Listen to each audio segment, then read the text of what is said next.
So hey guys welcome back technology. So last time చూపెట్టినట్టయితే beta grooming గురించి చెప్పడం జరిగిందనమాట.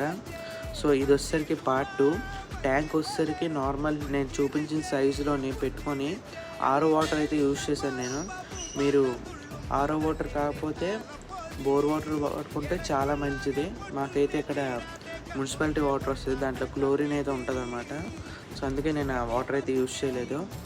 సో అదంతా పక్కన పెడితే దాంతోపాటు రాక్ సాల్ట్ అయితే వేసుకొని దాంతోపాటు ఆల్మండ్ లీఫ్ వాటర్ అయితే వేసుకోవాలన్నమాట. సో దాన్ని ఒక డే మనం అలాగ వదిలేయాలి. 1 డే తర్వాత ఈ బెటర్స్ని అయితే యాడ్ చేయాలి. యాడ్ చేసిన తర్వాత మధ్యలో అయితే పేపర్ అయితే పెట్టుకోవాలన్నమాట. పేపర్ కానీ ఏదో ఒకటి అడ్డు వాటి కనబడకుండా. So every 15 minutes after food 15 minutes ఆ పేపర్ తీసి ఉంచాలి. ఆ పేపర్ తీసి ఉంచడం వల్ల ఏంటంటే దాని అగ్రెషన్ అనేది బయటకు వస్తుంది అనమాట.